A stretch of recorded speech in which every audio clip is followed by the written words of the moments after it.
इस बुलेटिन के प्रायोजक हैं योगमणि इंस्टीट्यूट ऑफ नर्सिंग।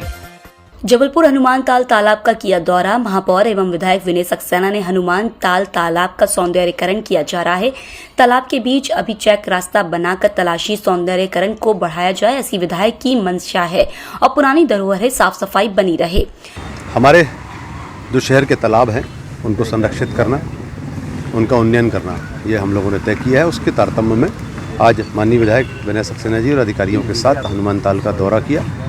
यहाँ पे क्या क्या चीज़ों की आवश्यकता है, क्या किया जाना है, कैसे ये अत्यंत खूबसूरत ईश्वर की दी हुई धरोहर हमारी तैयार हो, यहाँ पर कैसे व्यू पॉइंट बने, कैसे लोगों को बैठकर यहाँ पर अच्छा लगे, तालाब को देखकर खूबसूरती बढ़े, शुद्धता बढ़े। साथ में ही विधायक विनय सक्सेना जी के द्वारा उन्होंने माननीय एक बहुत अच्छी सुझाव आज दिया है, जिस पर हम लोग अमल करेंगे। जबलपुर शहर की जो ऐतिहासिक धरोहर है हनुमानताल, इसकी सुंदरता बढ़े, यहाँ की साफ़ सफाई अच्छी हो और आने वाला जबलपुर शहर का हमारे जो नागरिक हैं, बाहर से आने वाले जबलपुर के, हमारे इस क्षेत्र के जबलपुर के लोग, उनको दिखा सके कि ये कितना खूबसूरत धरोहर जबलपुर शहर को प्रकृति की मिली हुई है।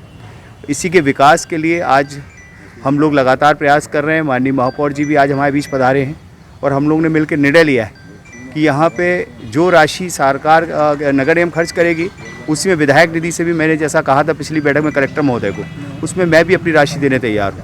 लेकिन हम सबकी इच्छा ये है कि इसको बहुत ही साफ़ सुथरा और खूबसूरत बनाया जाए और इसको संरक्षित किया जाए, जिससे आने वाले बरसों बरस तक जो हमारी आने वाली जो नई पीढ़ियाँ हैं वो भी इसको देखें और ये महसूस करें कि कैसे पुराने लोगों ने चीज़ों को, धरोहर को संभाल के रखा था और कैसे हमने फिर उसको बचाए रखा और आने वाले भविष्य में आप लोगों को सौंप दिया। इस दिशा में हम लोग लगातार मिलकर काम कर रहे हैं।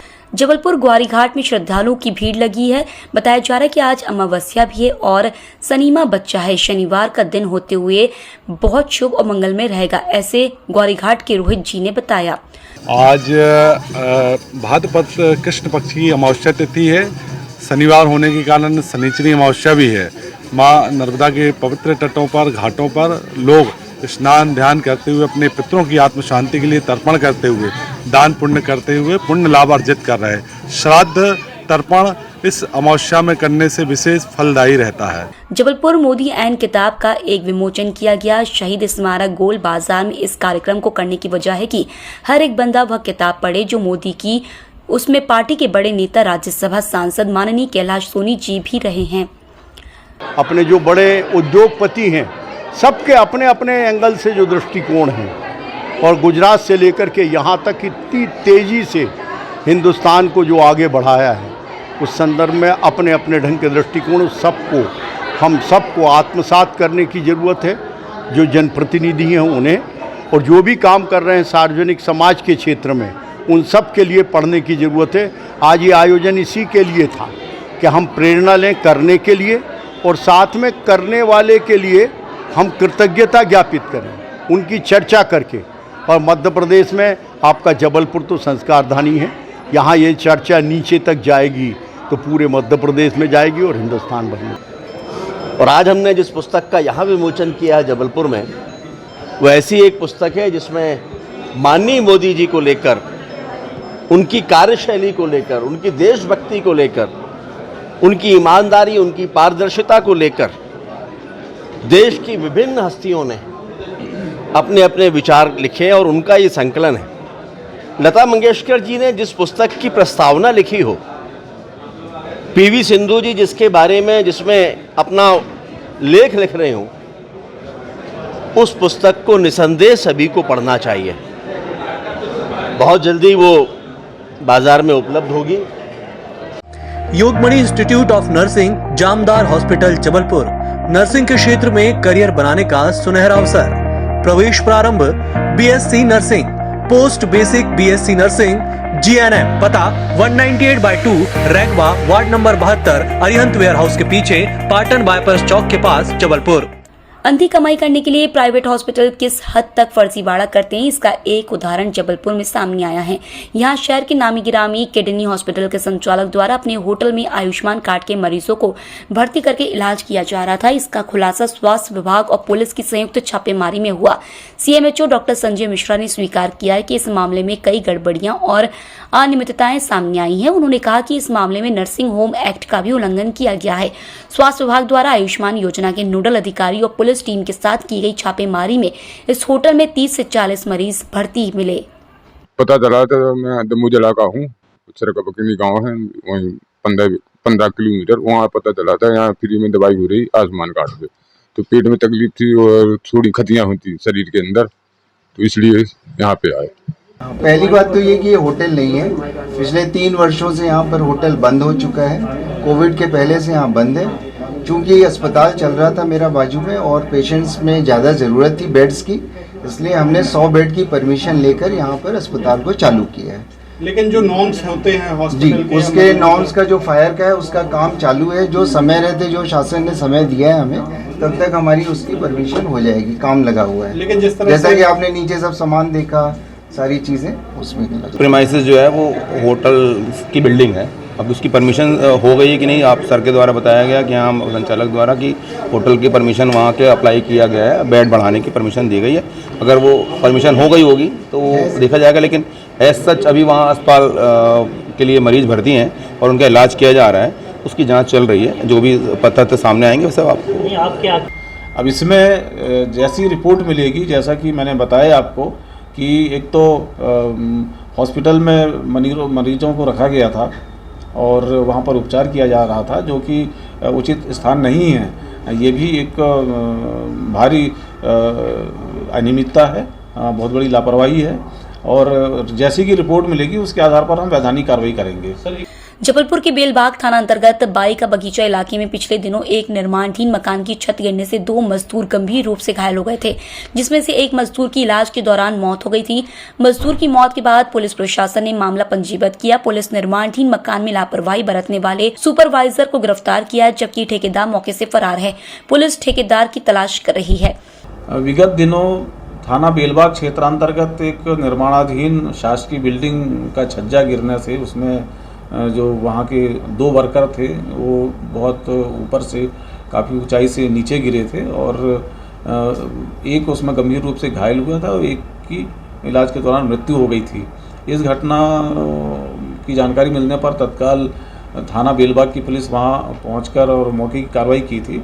उसमें तत्काल अपराध का पंजीकरण किया गया है और उसमें जो सुपरवाइजर थे उनको गिरफ्तार कर लिया गया है और ठेकेदार जो है उसका फरार है और उनको तलाश करने का प्रयास किया जा रहा है। इसमें हम पीडब्ल्यूडी जो टेक्निकल जो जानकारियां हैं वो पीडब्ल्यूडी विभाग से भी ले रहे हैं और जो भी इसमें आगे की और भी जो कार्रवाइयां होगी वैधानिक को हम उसमें सुनिश्चित करेंगे। धर्मशास्त्र लॉ यूनिवर्सिटी के छात्र वाइस चांसलर के निलंबन को लेकर लामबंद हो गए हैं। बीती 17 अगस्त से यूनिवर्सिटी में वाइस चांसलर और रजिस्ट्रार के खिलाफ आंदोलन कर रहे छात्र छात्राएं अब भूख हड़ताल पर बैठ गए हैं। 36 घंटे से भूख हड़ताल पर बैठे कुछ छात्र छात्राओं की तबीयत भी बिगड़ रही है। बावजूद इसके वाइस चांसलर न ही छात्रों की हालात जानी और न ही उनकी शिकायत पर किसी तरह का एक्शन लिया। प्रशासन जो है और यहाँ का जो एडमिनिस्ट्रेशन है सर पूरा सर वो किस तरीके से फ़ंड को सर मिसयूज़ कर रहा है या फिर उसको सही तरीके से इस्तेमाल नहीं कर रहा है। बच्चों को छोटी छोटी प्रॉब्लम्स होते होते सर बच्चों का दिमाग, मेंटल हेल्थ, उनकी हेल्थ, फिजिकल हेल्थ सर सब डिटेरिएट हो रही है। सर बच्चों को कमेंट सुनने को मिलते हैं उनके अगेंस्ट में, हमेशा वो अपने हक के लिए लड़ें कभी भी तो उनका पीछा सर उनके पीछे उनको सर टारगेट करा जाता है बच्चों को। अगर सर बच्चे उनके खिलाफ आवाज़ उठाएं तो उनको तब भी टारगेट करा जाता है सर, तब भी उनको थ्रेटन करा जाता है सर। जैसे आज मैं इंटरव्यू दे रहा हूँ अगर यहाँ पे तो हो सकता है कल को जाके मुझे भी बोला जाए कि तुम्हारी डिग्री में दिक्कत आएगी या तुम्हें प्रॉब्लम आएगी या तुम्हारी पीछे की फाइल्स निकाली जाएंगी 10 चीज़ें।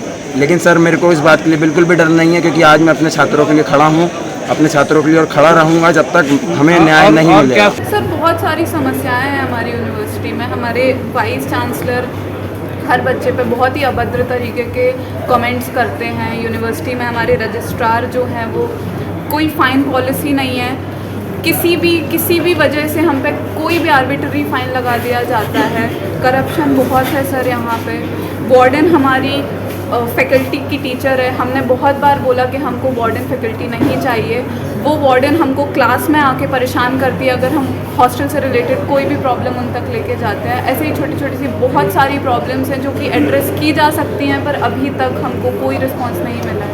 थाना घोलपुर में बीती रात लगभग 1:15 बजे रानी राज सोनकर उम्र 35 वर्ष निवासी धनवंतरी नगर थाना संजीवनी नगर 2 लोगों के साथ नेहा ठाकुर को पकड़कर लाई और लिखित शिकायत की। रोमा चटर्जी हॉस्पिटल के सामने यादव कॉलोनी थाना मदन महल स्थित विराट सर्विसेज के नाम से ऑफिस में आईसीआईसीआई बैंक से होम लोन दिलाने का काम करती है। लगभग 3 माह पहले नेहा ठाकुर निवासी महाराजपुर मंडला की उसके पास आकर बताई कि वह आईसीआईसीआई बैंक से लोन दिलाने का काम करती है। उसका नाम नेहा ठाकुर है। 1 महीने तक बैठी मेरे यहाँ, उसके बाद अचानक चली गई। उसको ढूंढा भी काफ़ी नहीं मिली। फिर कस्टमर आने लगे मेरे ऑफिस में। मेरा ऑफिस यादव कॉलोनी रोमा चटर्जी के सामने है। पता चला उसने कम से कम 10 से 12 मेंबरों के नाम से 50-50 हज़ार रुपये निकाल लिया लोन उनकी आईडी से। किसी के नाम से गोल्ड उठा लिया, किसी के नाम से मोबाइल उठा लिया। ऐसे धोखाधड़ी किया उस महिला ने। और जब हम उसके बारे में छानबीन किया तो उसका नाम नूतन ठाकुर भी है, नेहा ठाकुर भी है, नेहा जैन भी है। वह बताती है मैं मंडला महाराजपुर की है। फिर ये सब घटना घटी तो फिर हम लोग सब लोग थाने आए, जितने मेंबर हैं सब लोग मिलकर। बैंक होम लोन का काम करती हैं रोमा चटर्जी के सामने। उनके यहाँ एक नूतन ठाकुर नाम की लड़की काम करती थी। उसके द्वारा उनके एड्रेस का अनुचित लाभ लेकर के लोगों से धोखाधड़ी करते हुए उनकी आईडियाँ लेकर के उनके नाम पे पैसे मोबाइल निकलवाए गए हैं और उनको मोबाइल और पैसे प्रोवाइड नहीं कराए गए हैं। इस संबंध में लोगों के द्वारा उसकी तलाश करने पर थाना गोहलपुर में ले जाकर कार्रवाई हेतु आवेदन दिया है। उसके आधार पर थाना मदन महल ट्रांसफर हुआ है और उस पर कार्रवाई की जा रही है। जबलपुर में कैंट बोर्ड के अमले ने पैंटी नाका से गौरा बाजार तक स्थायी अस्थायी करीब 150 अतिक्रमणों को हटाया। कार्रवाई के दौरान गौरा बाजार में शराब दुकान का बढ़ा हुआ हिस्सा भी हटाया गया। दरअसल पैंटी नाका से गौरा बाजार रोड पर बड़ी संख्या में सब्जी फल विक्रेताओं ने दुकानें लगा ली थी। वहीं मांस मछली की दुकानें भी शासकीय भूमि में कब्जा करके बन गई थी। उक्त दुकानें आधी सड़क पर कब्जा करके लगाई जाती थी, जिसके चलते उक्त मार्ग सब्जी मंडी में तब्दील हो गया था। आवागमन काफी मुश्किल हो जाता था। इस मामले में कोर्ट के भी निर्देश थे, लिहाजा आज cantt board CEO Abhimanyu Singh निर्देश पर कार्रवाई को अंजाम दिया गया। इस दौरान स्वास्थ्य अधिकारी जेएस बघेल, इंजीनियरिंग विभाग के अनुराग आचार्य, पलाश श्रीवास्तव, अन्य क्रांति दल प्रभारी नीतीश पटेरिया, राजस्व विभाग के निर्मल कुमार, कैंट थाना प्रभारी अरविंद चौबे, गोराबाजार थाना प्रभारी विजय परस्ते उपस्थित थे। जिस प्रकार से पिछले दिनों भाजपा के पूर्व नेता प्रीतम सिंह लोधी के द्वारा ब्राह्मण समाज पर अभद्र टिप्पणी की गई थी, उसका विरोध पूरे देश में देखा जा रहा है। उसी कड़ी में जबलपुर में श्रीनगर पंडित सभा के द्वारा दमोह नाका चौक पर पदयात्रा निकालते हुए जमकर प्रदर्शन किया गया। पंडित सभा के सदस्यों ने प्रीतम सिंह लोधी के खिलाफ नारेबाजी की। नगर पंडित महासभा के सदस्यों का कहना है कि जिस प्रकार से प्रीतम सिंह लोधी के द्वारा ब्राह्मण समाज को लेकर अभद्र टिप्पणी की गई है, बर्दाश्त के लायक नहीं है। इसलिए प्रशासन और सरकार को उन पर एफआईआर दर्ज कराते हुए कड़ी कार्रवाई करना चाहिए, जिससे कि ब्राह्मण समाज जो कि इस टिप्पणी से आहत है उसको न्याय मिल सके। आज नगर पंडित सभा के तत्वावधान में प्रीतम लोधी ने जो कृत्य कर्म किया है, भारतीय संस्कृति के ऊपर कुठाराघात किया है, हम सब नगर के जितने भी आचार्य विद्वान लोग यहाँ पर उपस्थित हैं, सभी ने बहुत भारी विरोध किया है। संस्कृति के ऊपर जो कुठाराघात करता है और वो हमारे लिए हितकारी नहीं है, अहितकारी है, वो नास्तिक है। उसके जीवन काल में कभी उसकी उन्नति, प्रगति और विकास नहीं होगा। तर्क निंदा करने वालों की कमी नहीं है। आलोचक जितने भी हैं ये कुछ दिन पनपते हैं और उसके बाद उनका अपने आप विनाश हो जाता है। तो हमारे सब नगर पंडित सभा के जितने भी आचार्यगण यहाँ उपस्थित हैं, सब इसका विरोध करते हैं, शासन से मांग करते हैं। और शासन प्रशासन से ये विशेष रूप में ये मांग करते हैं कि ऐसे व्यक्ति को तत्काल बंदी बनाया जाए और उसको जो है मध्य प्रदेश राज्य शासन के द्वारा कड़ी से कड़ी सजा दी जाए। आचार्य पंडित वासुदेव शास्त्री, नगर पंडित सभा।